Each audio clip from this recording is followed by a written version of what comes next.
믿음의 중요성을 계속 말씀을 하고 있죠. 히브리서 10장, 11장 계속 믿음이 얼마나 중요한지 그 믿음의 중요성을 말씀을 하고 있습니다.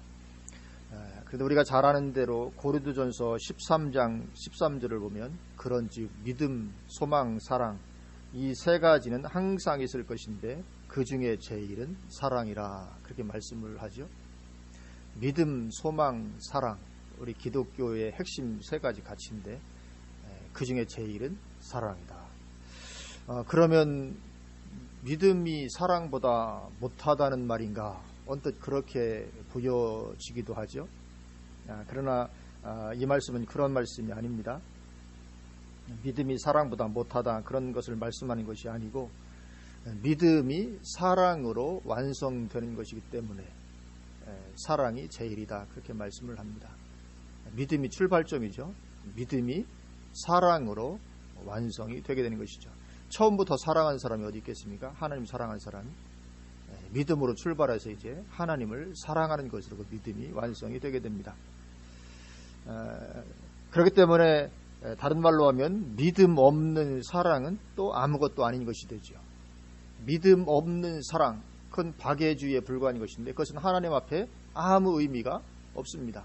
믿음이 핵심이고 믿음이 기본이고 믿음이 그 무엇보다도 중요한 거죠. 믿음이 있고 나서 이제 사랑도 있는 거죠. 믿음이 사랑으로 완성이 되게 되는 것입니다. 그래서 성경에서 가장 강하게 책망하는 것은 믿지 않는 것입니다. 그리고 하나님께서 크게 칭찬하는 것은 역시 믿음의 삶입니다. 믿음의 삶을 살았다. 오늘 히브리서 11장도 믿음의 삶을 살았던 것에 대해서 하나님께서 계속 칭찬하시고 성경 전체를 통해서 볼 때 믿지 않는 것을 하나님 강력하게 책망하시죠. 그래서 구원도 믿음으로 우리가 받게 되죠. 사랑으로 구원받는 것이 아니죠. 구원은 믿음으로 받습니다. 믿음이 핵심적인 것이죠. 그래서 우리가 보았던 바로 앞부분 히브리서 10장 38절을 보면 나의 의인은 믿음으로 말미암아 살리라 그렇게 말씀하죠. 살게 되는 것은 믿음입니다. 믿음. 그래서 믿음으로 말미암아 살 것인데 만약에 뒤로 물러가서 믿음을 잃어버리면 어떻게 됩니까? 11절 아니 11절이 아니라 39절 우리는 뒤로 물러가 멸망할 자가 아니요 오직 영혼을 구원하며 이르는 믿음을 가진 자니라. 영혼을 구원하는 것은 믿음입니다. 뒤로 물러가면 멸망하게 된다. 다른 말로 하면 구원받지 못하게 된다. 오직 영혼을 구원하며 이르는 믿음. 믿음으로 말미암아 구원을 받게 됩니다. 그래서 믿음이 그렇게 핵심적인 것인데 그럼 과연 그 믿음이라는 것이 뭐냐? 그 히브리서 11장 1절에서 믿음을 정의하죠. 믿음은 보이지 않는 것을 보는 것처럼 실체로 붙잡고 살아가는 것, 그것이 믿음이다. 우리 히브리서 11장 1절 말씀 우리 다 같이 한번 같이 봉독하실까요? 믿음은 바라는 것들의 실상이요 보이지 않는 것들의 증거니. 아멘. 믿음을 정의하십니다. 믿음은 바라는 것들의 실상이요 보이지 않는 것들의 증거다. 지금 같은 말을 반복하고 있는 것입니다. 보이지 않는 것인데 바라는 것. 그래서 보이지 않는 것이지만 그것을 실상으로 실체로 붙잡고 살아가는 것, 그것이 믿음이다. 그렇게 말씀을 하고 있습니다. 그래서 2절을 보면 그것으로 인정을 받게 되는 거죠. 선진들이 이로써 증거를 얻었느니라. 우리가 전에 다 살펴봤던 말씀들이죠. 2절의 증거는 1절의 증거와는 원어상으로는 다른 단어죠. 그래서 2절의 증거는 선진들이 이로써 하나님의 인정을 얻었다, 그런 뜻입니다. 하나님이 증언하신다는 거죠. 그래서 선진들이 이로써 증거를 얻었다. 하나님의 인정을 받았다. 그래서 이 믿음이 보이지 않는 것을 보는 것처럼 실체로 붙잡고 살아가는 것. 그러면 보이지 않는 것의 대표적인 것이 어떤 것이 있는가? 보이지 않는 것의 대표적인 것은 첫 번째로는 창조주 하나님의 살아계심. 3절 보면 믿음으로 모든 세계가 하나님의 말씀으로 지어진 줄 우리가 아나니 보이는 것은 나타난 것으로 말미암아 된 것이 아니니라. 창조주 하나님, 우리가 뭐 본 적이 없죠. 하나님께서 창조하신 것. 그러나 그것 보이는 것은 나타난 것으로 말미암아 된 것이 아니고 무에서 유, 하나님께서 없는 것에서 있는 것을 창조하신 창조주 하나님이시다. 그걸 믿는 거죠. 그것이 이제 보이지 않는 것의 첫 번째 대표적인 것이고, 두 번째는 보이지 않는 것의 대표적인 것, 두 번째는 미래적인 천국. 첫 번째는 하나님 우리 눈에 안 보이시잖아요. 하나님 창조주라는 것. 그리고 역시 미래적인 천국도 눈에 보이는 것이 아니죠. 믿음으로 받아들이는 것이죠. 그래서 그렇게 보이지 않는 것이지만, 하나님이든지 천국이든지 보이지 않는 것이지만 마치 보는 것처럼 실체로 붙잡고 살아가는 것, 그것이 믿음이고, 그래서 선지들이 그렇게 그것으로 인해 하나님의 증거를 받았다는 것이죠. 그래서 6절을 보면, 11장 6절에 보면, 믿음이 없이는 하나님을 기쁘시게 하지 못하나니 하나님께 나아가냐는 반드시 그가 계신 것과 또한 그가 자기를 찾는 자들에게 상 주시는 이심을 믿어야 할지니라. 이 상 주시는 것, 미래적인 것, 천국에서의 상 받음, 미래적인 천국을 가리키죠. 그래서 10장으로 가서 10장 3, 4절을 보면, 너희가 갇힌 자를 동정하고 너희 소유를 빼앗기는 것도 기쁘게 당한 것은 더 낫고 영구한 소유가 있는 줄 알미라. 천국을 가리킵니다. 더 낫고 영구한 소유. 이 천국을 소유했기 때문에 이 땅에서 잠깐 사는 동안에 누릴 거 소유 빼앗겨도 뭐 기쁘게 당했다고 말하죠. 35절, 그러므로 너희 담대함을 버리지 말라. 이 담대함이죠. 소유를 빼앗기는 것도 기쁘게 당하는 담대함 버리지 말라. 이것이 큰 상을 얻게 하니라. 결국은 큰 상으로 연결됩니다. 보이지 않는 미래적인 천국을 마치 보는 것처럼 실체로 붙잡고 살아갈 때, 거기에서 그 사람에게는 담대함이 주어지고, 그 담대함은 그에게 큰 상을 얻게 해준다. 11장 6절처럼 하나님은 상 주시는 분이시기 때문에, 하나님은 상 주시는 분이십니다. 그래서 우리가 보이지 않는 것을 보는 것처럼 실체로 붙잡고 살아갈 때, 그것이 우리에게 구원도 가져다 뿐만 아니라 이런 큰 상도 우리에게 허락해 주신 줄로 믿습니다. 그래서 이 믿음이라는 것이 핵심적으로 중요한 거죠. 그러면서 이제 믿음의 사람들의 삶을 실예로 들면서 그것을 논증하고 있는 것입니다. 무엇을 논증하겠습니까? 보이지 않는 것을 보는 것처럼 실체로 붙잡고 살았다. 그 선지들의 삶을 논증을 하고 있습니다. 이제 그중 이제 오늘 본문 이제 히브리서 11장 17절부터는 아브라함에 대한 것인데, 특히 하나님께서 아브라함을 시험하시는 그런 대목이 오늘 본문입니다. 하나님께서 아브라함을 시험하십니다. 무슨 시험을 하십니까? 하나님의 약속을 실체로 붙잡고 있는지. 그리고 하나님의 약속은 무엇입니까? 그것은 보이지 않는 거죠. 약속이라는 것은 미래에 대한 어떤 약속이니까 그건 지금 보이는 것이 아닙니다. 그러니까 눈에 보이지 않는 것을 실체로 붙잡고 있는지, 하나님이 약속을 주셨는데 그 약속을 정말 실체로 붙잡고 있는지, 그걸 하나님께서 시험하십니다. 보이지 않는 것을 보는 것처럼 실제로 붙잡고 이제 그걸 시험하는 거죠. 그래서 오늘 본문을 보면, 오늘 본문 17절에 아브라함은 시험을 받을 때에 믿음으로 이삭을 드렸으니 그는 약속들을 받은 자로 돼 그 외아들을 드렸느니라. 이 약속들 눈에 보이지 않는 것이죠. 이것을 실체로 붙잡고 있는지 그렇지 않은지를 시험하시는 것입니다. 그에게 이미 말씀하시기를 내 자손이라 칭할 자는 이삭으로 말미암으리라 하셨으니, 이게 약속입니다. 하나님이 지금 아브라함에게 내 자손이라 칭할 자는 이삭으로 말미암을 것이다. 그래, 이삭으로 말미암아 너의 후손이 번성하게 될 것이라는 것은 하나님의 약속입니다. 지금 아브라함이 그 약속을 얼마나 실체로 붙잡고 있는지 그걸 지금 시험하시는 것이거든요. 그래서 그 다음 절을 보면 19절, 그가 하나님이 능히 이삭을 죽은 자 가운데서 다시 살리실 줄로 생각한지라. 지금 아브라함은 이삭을 하나님께 번제로 드려서 이삭을 죽인다 할지라도 죽은 자 가운데서라도 그를 다시 살리실 줄로 생각했다고 말씀하고 있습니다. 이것은 뭐냐면 약속을 아브라함이 실체로 붙잡았다는 거죠. 지금 하나님의 약속은 이삭입니다. 분명히 하나님께서 이삭으로 말미암아 될 거라고 약속을 해주셨기 때문에, 그 하나님의 약속이기 때문에 이것이 이삭이 지금 죽든지 어떤 일을 당하든지 결국 하나님의 약속은 이루어질 것이다. 그러니까 이삭이 지금 죽는다 할지라도 이삭은 약속이니까 하나님께서 다시 살리실 것이다. 그걸 믿었다는 거죠. 이게 보이지 않는 것인데 마치 보는 것처럼 실체로 붙잡았다. 그래서 하나님께서 아브라함에게 시험하신 게 뭡니까? 믿음의 본질을 시험한 거죠. 보이지 않는 것을 실체로 붙잡고 있는지. 내가 너에게 이렇게 그 이삭에 대해서 약속을 주었는데 그 약속을 실체로 붙잡고 있는지.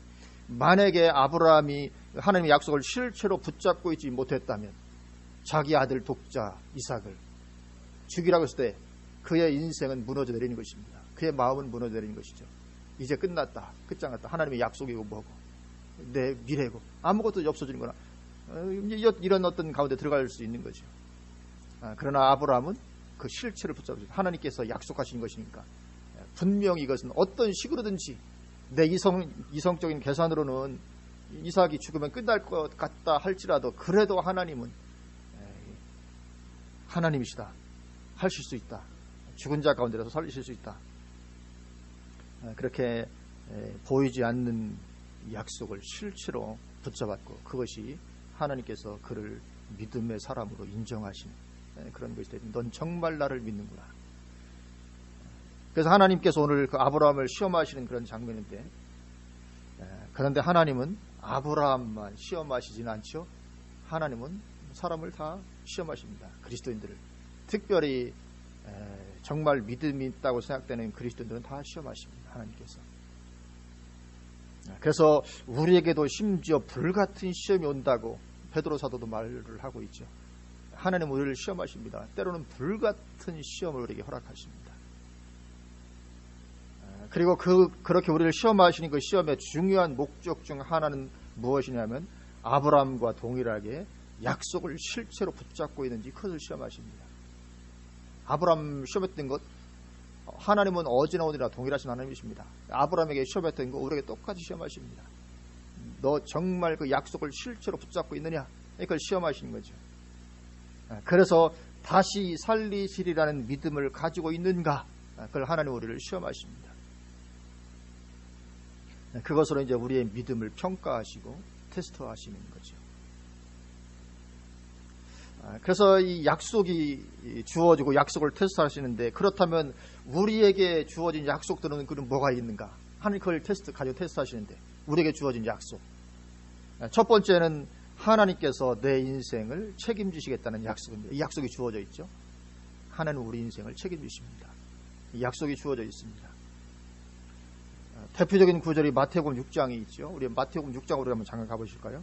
마태복음 6장 우리 25절로 한번 가보십니다. 이 마태복음 6장 후반부를 보면 하나님께서 우리 인생을 책임지시겠다는 약속이 보여지고 있습니다. 25절부터 한번 읽어보겠습니다. 그러므로 내가 너희에게 이르노니 목숨을 위하여 무엇을 먹을까 무엇을 마실까 몸을 위하여 무엇을 입을까 염려하지 말라. 목숨이 음식보다 중하지 아니하며 몸이 의복보다 중하지 아니하냐. 공중의 새를 보라. 심지도 않고 거두지도 않고 창고에 모아들이지도 아니하되 너희 하늘 아버지께서 기르시나니 너희는 이것들보다 귀하지 아니하냐. 그러니까 내가 너희를 기르겠다. 그 말씀이죠. 공중의 새들도 하늘 아버지께서 기르시는데 하물며 너희는 이것들보다 귀하지 않냐. 그러니까 당연히 내가 너희들도 기른다. 이거 하나님의 약속입니다. 너희 중에 누가 염려함으로 그 키를 한 자라도 더할 수 있느냐? 또 너희가 어찌 의복을 위하여 염려하느냐? 들의 백합하고 어떻게 자라는가 생각하여 보라. 수고도 아니하고 길쌈도 아니하느니라. 그러나 내가 너희에게 말하노니 솔로몬의 모든 영광으로도 입은 것이 이 꽃 하나만 같지 못하였느니라. 오늘 있다가 내일 아궁이에 던져진 들풀도 하나님이 이렇게 입히시거든 하물며 너희일까 보냐. 이 약속이죠. 반드시 내가 너희를 그렇게 입힌다, 돌본다, 기른다. 이 약속이 주어지고 있습니다. 믿음이 작은 자들아. 그러므로 염려하여 이르기를 무엇을 먹을까 무엇을 마실까 무엇을 입을까 하지 말라. 이는 다 이방인들이 구하는 것이라. 너희 하늘 아버지께서 이 모든 것이 너희에게 있어야 할 줄을 아시니라. 그러니까 내가 너희는 책임지겠다. 하나님의 약속이 주어져 있습니다. 하나님을 믿는 하나님의 자녀들에게는 마치 우리 육신의 부모가 자녀들을 모든 필요를 다 공급하며 책임지고 기르듯이 하나님의 자녀는 하나님께서 책임지고 먹이시고 입히시고 기르시고 양육하시고 다 하시는 것입니다. 우리 인생을 책임지십니다. 이것이 이제 하나님께서 우리에게 주신 약속입니다. 우리에게 이런 약속이 있죠. 주어져 있습니다. 그럼 우리는 어떻게 됩니까? 우리는 그 약속을 실체로 붙잡아야죠. 그래서 하나님께서 그것을 우리를 시험하십니다. 실체로 붙잡고 있는지. 그러니까 이런 약속이 있으니까, 그러니까 너희는 그 약속이 없는 자처럼 살지 말아라. 예를 들면 19절처럼 그렇게 하지 마라 이거거든요. 19절, 너희를 위하여 보물을 땅에 쌓아두지 말라. 거기는 좀과 동록이 해하며 도둑이 구멍을 뚫고 도둑질하느니라. 왜 보물을 땅에 쌓아둘까요? 하나님이 나를 기르시고 내 인생을 책임질 것을 믿지 못하기 때문에. 내 인생 내가 어떻게 하여튼 내가 책임져야 된다 이거죠. 그래서 쌓아놓습니다. 만일의 때를 대비해서 내가 내 인생 해놓지 않으면 안 될 거라. 하나님께서 내 인생을 책임지시고 돌보실 것에 대한 믿음이 없으니까 이렇게 한다 이거죠. 이렇게 하지 마라 이거죠. 또 25절처럼 하지 말라는 거죠. 25절, 그러므로 내가 너희에게 이르노니 목숨을 위하여 무엇을 먹을까 무엇을 마실까 몸을 위하여 무엇을 입을까 염려하지 마라. 염려하지 마라. 왜 염려합니까? 하나님께서 나를 그렇게 책임지시고 양육하시고 기르실 것에 대해서 믿지 못하니까 염려하는 거죠. 왜냐하면 내가 내 인생을 완전히 책임지려고 합니다. 왜냐하면 하나님이 책임질 것이 믿어지지 않으니까. 그러니까 그렇게 하지 마라 이거죠. 그러니까 하나님께서 우리를 기르시고 양육하시고 돌보시고 할 모든 약속이 주어져 있으니까 그 약속을 실체로 붙잡고, 물론 약속이니까 보이지 않습니다. 보이는 것 같으면 우리는 금방 붙잡을 텐데 보이지 않지만 그 약속을 실체로 붙잡고 살아가라. 하나님 그것을 우리에게 요구하시는 거죠. 그게 믿음의 삶입니다. 그래서 만약에 그렇게 하지 못하면 믿음이 인정받지 못한다는 거죠. 30절 보면 30절, 오늘 있다가 내일 아궁이에 던져지는 들풀도 하나님이 이렇게 입히시거든 하물며 너희일까 보냐 믿음이 작은 자들아. 결국 어떻게 됩니까? 믿음이 인정받지 못합니다. 하나님의 약속을 실체로 붙잡고 있지 못한 결과로 믿음이 인정받지 못하게 되는 것입니다. 이런 일이 일어나게 되는 거죠. 그래서 이 아브라함이 그 약속을 실체로 붙잡았듯이 우리도 약속 실체로 붙잡아야 됩니다. 하나님 정말 살아계시고 우리를 돌보시는 하나님, 책임지실 하나님, 모든 것 다 하시고 공급하실 하나님, 하나님에 대한 전적인 신뢰를 우리가 두고 살아가야 되는 거죠. 그래서 그 어떤 우리의 삶에 필요한 모든 것들은 우리가 그저 신앙의 길을 걸어가면 하나님께서 책임지신다는 거죠. 그럼 우리는 그냥 신앙의 길을 걸어가면 하나님께서 우리 인생 책임지신다는 것입니다. 그게 33절이죠. 그런즉 너희는 먼저 그의 나라와 그의 의를 구하라. 그리하면 이 모든 것을 너희에게 더하시리라. 여기 그의 나라와 의를 구하라. 이거 뭐 어떻게 하는 것이 그의 나라와 의를 구하는 것인가? 이게 무슨 대단한 것이 아니고 그냥 제대로 된 신앙의 길을 걸어간 걸 말하는 것입니다. 그냥 신앙의 길 너희가 그냥 제대로 걸어가면 이 모든 것 너희에게 다 더하신다, 책임진다. 먼저 하나님의 나라와 의를 구하라. 이것은 뭐 내가 하나님의 나라를 위해서 뭔가 대단한 일을 하는 거 그걸 말하는 것이 아니고 그냥 그렇게 신앙의 길 걸어가면 하나님 믿음으로 그냥 신뢰하고 그냥 정상적인 신앙의 길을 걸어가면 이 모든 것 너에게 더하신다. 어떤 그런 말씀인 거죠.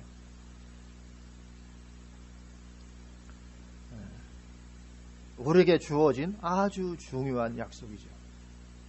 하나님의 돌보심에 대한 약속. 그래서 하나님은 이 약속을 실체로 우리가 붙잡고 있는지 시험하십니다. 어떻게 시험하실까요? 아브라함처럼 시험하십니다. 아브라함에게서 약속으로 주어진 이삭을 거두어 가려고 했듯이 하나님께서 내 삶의 기반을 거두어 가고자 하신 것입니다. 이게 테스트입니다. 시험입니다. 약속을 어떻게 테스트하겠어요? 약속을 거두어 가는 거죠. 그러면 거기서 금방 드러납니다. 약속을 실제로 붙잡고 있는지 안 붙잡고 있는지. 아브라함이 이삭에 향한 하나님의 약속을 붙잡고 있지 못했다면 아브라함은 거기서 당장 무너져 내리죠. 하나님 세상에 그럴 수 있습니까? 주실 때는 언제고 또 거둬가십니까? 하나님께 시험 들고 하나님 원망하고 자신의 인생 무너져 내리고 낙심하고 좌절하고 모든 것이 다 됐겠죠.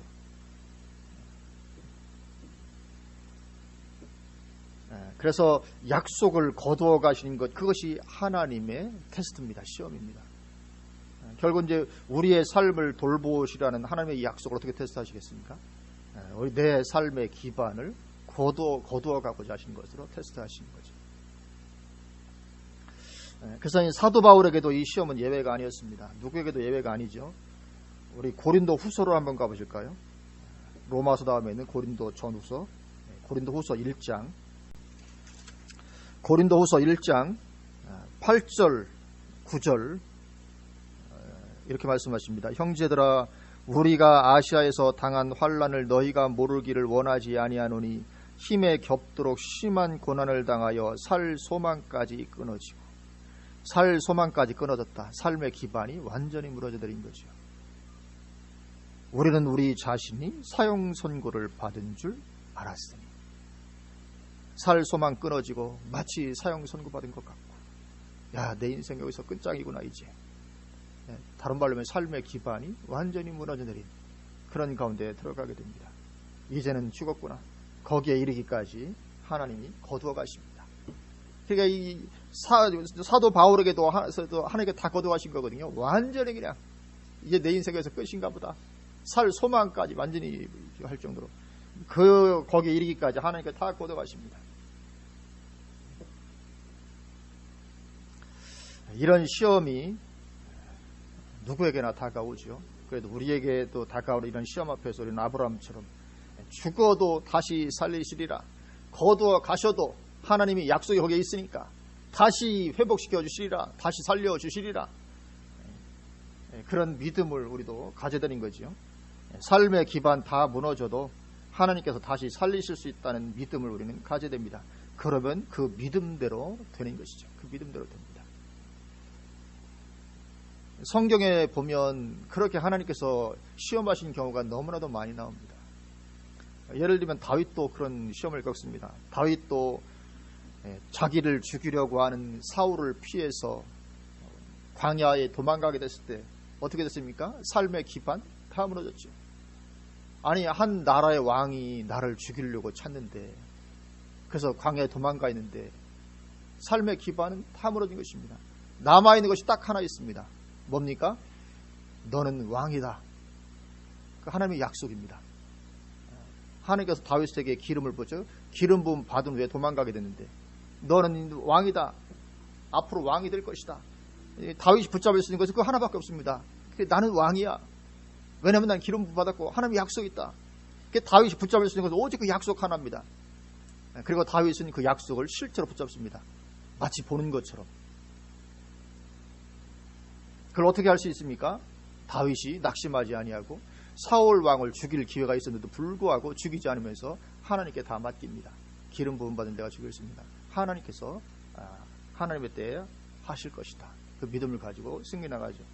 만약에 다윗이 이 약속을 실제로 붙잡고 있지 못했더라면 다윗은 망했을 것입니다. 낙심하고 좌절했든지 아니면 분노에 가득 차서 사울을 죽일 기회만 찾고 있든지, 저거 만나기만 하면 내가 죽여야지. 다윗도 결국은 그렇게 하나님의 약속을 실체로 붙잡고, 물론 시간이 오래 걸리긴 했지만 결국 그는 승리하게 되고 하나님의 약속을 실제로 받아서 누리게 됩니다. 다니엘과 그의 세 친구들도 마찬가지죠. 삶의 기반이 다 무너진 이 자리 가운데 사자 굴 속에 던져지고 풀 속에 던져지고, 이건 삶의 기반이 다 무너지는 그런 거죠. 그러나 그럼에도 불구하고 그들 역시 굴하지 않습니다. 왕이시여, 하나님께서 우리를 건지실 것입니다. 담대합니다. 하나님의 약속이 있다 이거죠. 믿음을 잃지 않죠. 다니엘도 그렇고. 하나님은 우리도 그렇게 시험하십니다. 그래서 하나님의 약속을 우리가 실체로 붙잡고 살아가는, 특별히 그 약속 중에서도 우리 인생을 책임지시리라는 그 약속을 실제로 붙잡고 살아가는 것이 우리 믿음에 있어서 얼마나 중요한 한 부분인지 모릅니다. 그래서 하나님은 종종 우리를 시험하십니다. 우리로 하여금 이제 내 인생에 무슨 가망이 있겠는가 하는 자리로 우리를 내리시는 그런 일들을 흔히 하나님께 하십니다. 그래서 우리가 간증을 듣다 보면 그런 간증을 참 많이 듣게 되죠. 뭐 부흥사를 통해서든지 어떤 선교사를 통해서든지 여러 사람들 통해서 그런 간증들 참 많이 겪게 됩니다. 하나님께서 그렇게 우리를 낮추십니다. 그래서 다시 살리심과 관련해서 이 다시 살리시리라, 꼭 목숨만을 말하는 것이 아니고 어떤 죽어진 것, 삶의 기반이 무너진 것 다 마찬가지죠. 다시 살리신 것. 그리고 관련해서 아주 중요한 약속이 또 하나 있는데, 그것이 뭐냐면 육체의 죽음이죠. 육체의 죽음 후 부활의 몸으로 다시 살아나 영원히 살게 되리라는 그 약속도 있습니다. 다시 살리심의 한 부분이죠. 이 약속도 역시 눈에 보이지 않습니다. 내 육체가 죽음을 당하면 부활의 몸으로 다시 살아나서 영원히 살게 될 거야. 이거 봤습니까? 못 봤죠. 이 보이지 않는 것입니다. 그러나 이것은 우리에게 약속으로 주어진 것입니다. 그래서 이 보이지 않는 약속이지만 그러나 실체로 붙잡고 우리가 달려가는 거죠. 그래서 이것도 하나님께 시험받을 때가 있습니다. 너 정말 그 약속을 실제로 붙잡고 있는가? 죽음의 문턱에 놓이게 되는 것이죠. 그것이 질병으로 인한 것이든지 아니면 마지막 때 적그리스도의 세력에 의해서든지 아니면 IS의 세력에 의해서든지 그렇게 죽음의 문턱에 놓이게 되는 그런 일들이 있습니다. 질병으로 해서 갑자기 어느 날 병원에 갔는데 암입니다. 더 이상 손쓰기 어렵겠습니다. 그럴 때 어떤 반응을 보이겠는가 하는 거죠. 정말 그때는 그 사람이 정말 믿음의 사람인지 아닌지 분명히 드러납니다.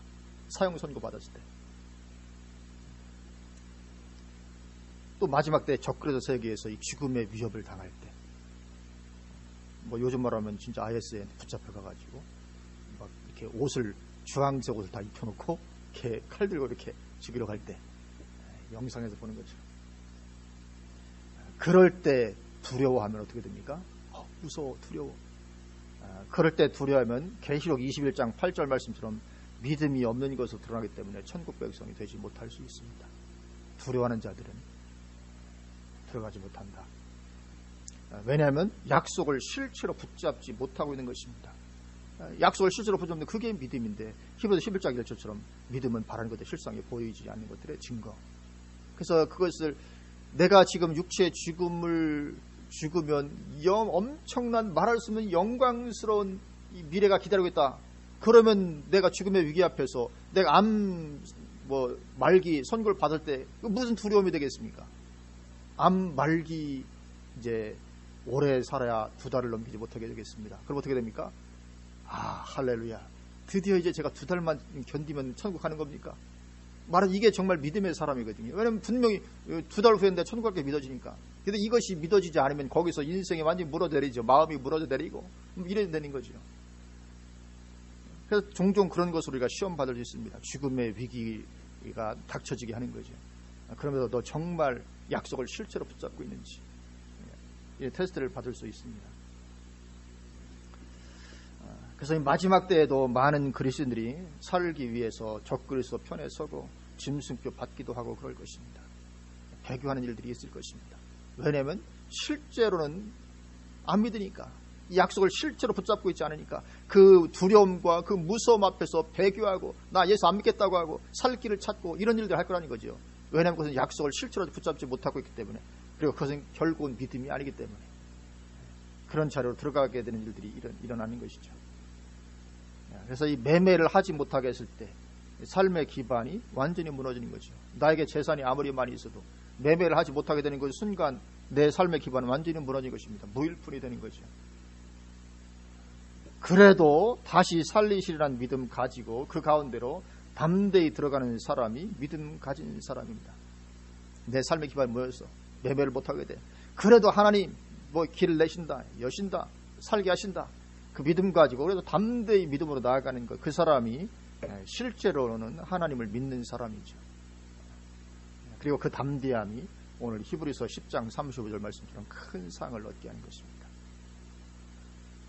자기 소유를 빼앗기는 것도 기쁘게 당한 것은 영구한 소유가 있는 줄 알기 때문에 그것이 큰 상을 받게 하느니라, 그렇게 말씀을 하고 있습니다. 우리가 가장 원하는 것은 아무 시험 없이 그냥 평안히 사는 것입니다.